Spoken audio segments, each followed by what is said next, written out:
With Nasrallah gone, Hezbollah still appears to be very defiant. Hezbollah's second in command right now talking tough at Israel, saying we're ready for confrontation if required with Israel. This is a statement that has come in from Hezbollah after Nasrallah's death. Israel cannot achieve the goal with massacres, it says. That's what Hezbollah said, while they are still, remember, trying to appoint the next, which is Hashim Safiuddin, as it appears. But Israel says that they will wipe out Hezbollah completely. So on one side, Hamas in Gaza, Hezbollah in Lebanon, and then there are the Houthis in Yemen. So that's the big news coming in. Remember that it definitely looks like there has been an escalation. India today has been on the ground to tell you that there are definitely tensions prevailing. But it's not just about this regional conflict. What does Iran do, which in many ways is seen as supervising this conflict, specifically with the allies and its proxies like Hezbollah and Houthis and in Gaza as well as Hamas? But also, what does the USA or the European powers do at this time, and could it become a bigger international conflict? On the ground right now is India Today's Ashraf Vani and has constantly been updating us. Ashraf, clearly with Hezbollah's latest statement coming in, saying they are prepared for a confrontation. While there's been a confrontation all this while, how do you think this one could be different?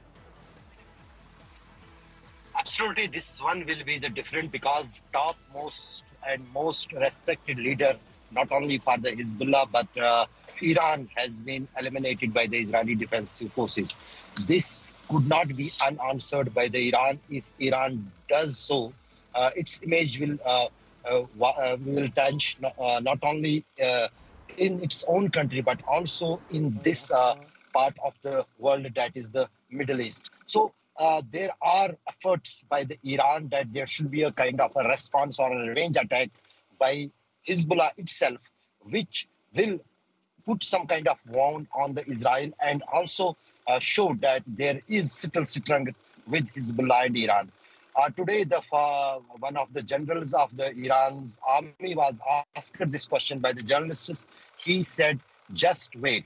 And also one of the significant development during last few hours, what happened that first time, another, who is the Deputy Secretary General of the Hezbollah, Qasim, he has come up with a televised statement where he has clearly indicated that the time has come that Hezbollah should take revenge from the Israel. Since morning, as we are talking, there are so many rockets being launched from the Lebanon towards the Israel, particularly northern Israel. Some of the drones, which are the suicide drones, they are penetrating into the Israeli territory and creating some kind of damage there. But in coming days, not only the weapons will be sophisticated, but maybe long-range missiles will be used by the Hezbollah. Everyone knows those missiles are made in Iran and can hit and target the other towns and the cities of Israel. So very tough days for the Israel too. And Israel's already prepared for these kind of retaliatory reactions from the Hezbollah as well as from Iran for last so many days. After taking all those calculations into the consideration, they launched this aggression all across the three fronts: Hamas, Hezbollah, and Houthis. Pooja. All right, so clearly, as Ashraf Vani is telling us, that over the skies in Lebanon, Syria, Israel, tensions are prevailing. Looking forward to more of your input. Stay safe, Ashraf, and thank you for getting us this coverage. On the ground, India Today, the only channel bringing you this world exclusive. The fact is that Israel also has ramped up the military operation. Israeli Defense Forces released video footage showing the discovery of a tunnel in the Gaza Strip meanwhile. Also, Iran, on the other side, has called for an emergency meeting of the Islamic nations over assassination of Nasrallah. Now, the IDF is claiming that the tunnel, located in a densely populated area, contained rooms, equipments believed to be used by Hamas for extended operations underground. The visual on your screen. Israel continues to also meanwhile strike Lebanon. Dozens of Israeli fighter jets pounding both south and northern parts of Lebanon, hitting around 120 Hezbollah sites. Israel, remember, this means is engaged in a multi-front war, targeting military targets belonging to the Houthi extremists in Yemen in response to the recent attacks on Israel. Amid all of this, America has given out a statement. White House affirming its unwavering support for Israel's security, as it says self-defense, emphasizing ongoing discussions with Israeli officials, but has also stated that while they are ready to take decisive action in Lebanon, but there will also have to be a certain ceasefire, hinting that an all-out war with Hezbollah or Iran is not on the table.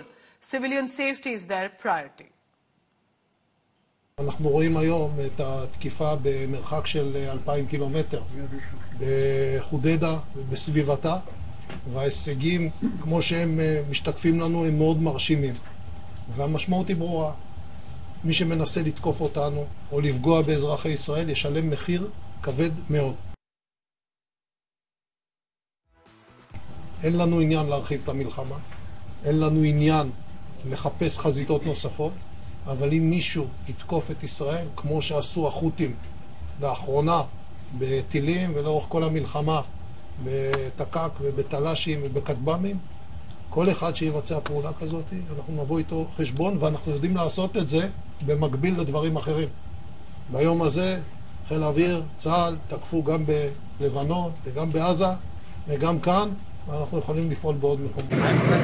Standing here at one of the towns in the South Lebanon side, where a multi-story building has been targeted a few hours back, early in the morning on Monday, and this multi-story building has collapsed completely, and you can see nothing except destruction here.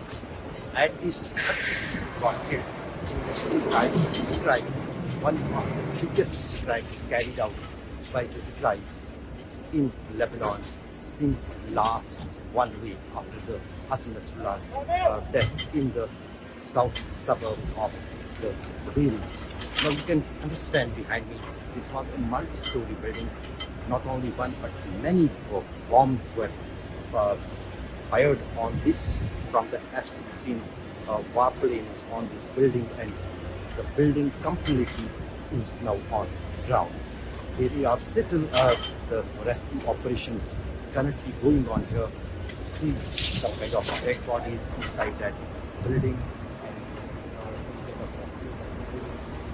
Possible that there would be any kind of survival in this building, but so much chaos situation here in the South Lebanon, and people unable to understand what to do and what not to do. Ashraf Ani for this World Exclusive from Sidon, South Lebanon, for India Today. Almost in a year's war between Hezbollah and Israel, now Israel on the Sunday evening targeted this building behind me here in the center of Beirut. 3 people died. We believe it to be the political leaders, some top political leaders of Hezbollah had been targeted in this building behind me. You can see everything is shattered here. How many cars had got damaged. There is the presence of army and the security personnel, in fact police, and how much devastating that blast had been in that multi-story building behind me, which has completely damaged it and has caused a lot of damage in that particular apartment where those people were living. 3 people are dead, 7 are injured, and still here the debris of this blast on this main road, which is known as Kola Road, is being cleared. This road has been suspended for the vehicular traffic here, as this is the main junction of Beirut city, where cars for different places move only from this area. Ashraf Ani for India Today in Beirut. Almost in a year's war between Hezbollah and Israel, now Israel on the Sunday evening targeted this building behind me here in the center of Beirut. 3 people died. We believe it to be the political leaders, some top political leaders of Hezbollah had been targeted in this building behind me. You can see everything is shattered here. How many cars had got damaged. There is the presence of army and the security personnel, in fact police, and how much devastating that blast had been in that multi-story building behind me, which has completely damaged it and has caused a lot of damage in that particular apartment where those people were living. 3 people are dead, 7 are injured, and still here the debris of this blast on this main road, which is known as Kola Road, is being cleared. This road has been suspended for the vehicular traffic here, as this is the main junction of Beirut city, where cars for different places move only from this area. Ashrafani for India Today in Beirut. So when I say a multi-front war, specifically that Israel is simultaneously indulging in, what does it mean? Remember, till now, Israel was also facing attacks from Lebanon, from the Houthis in Yemen, and there was Hamas in Gaza. Now, in turn, mainly was Lebanon, September 27th, when Hezbollah central headquarters were bombed. That led to the death of Nasrallah. So we are trying to show you through the map. Look at this. How Israel on one side has Hamas in Gaza, and then on September 29th, after Lebanon attack, in Gaza, Faham school was bombed, which according to the IDF, was using these sensitive locations to have ammunition and other equipments.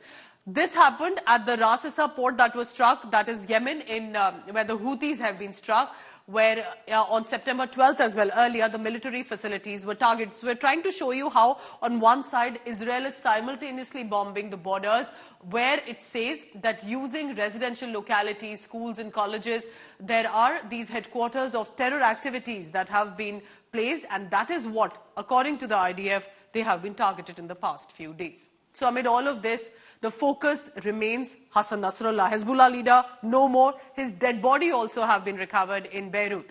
The IDF is claiming that Hezbollah's underground headquarters that was attacked on September 27th was located 50 meters away from a United Nations school in Beirut, Lebanon, stressing that the terror groups were hiding among civilians, and what they have said similarly about Gaza as well. But the next leadership of Hezbollah, that means, will have to be decided. It appears to have been shifted to Hashim Saifuddin, the man you're looking at on your screen. He's no stranger to Hezbollah. He's a cousin of Hassan Nasrallah. He has a long history with the organization, just like Nasrallah did. But amid all of this, the focus now comes on America and Iran. US President Joe Biden is scheduled to speak with Israeli Prime Minister Benjamin Netanyahu following Nasrallah's death, saying that Biden maintaining that Nasrallah's death was a measure of justice.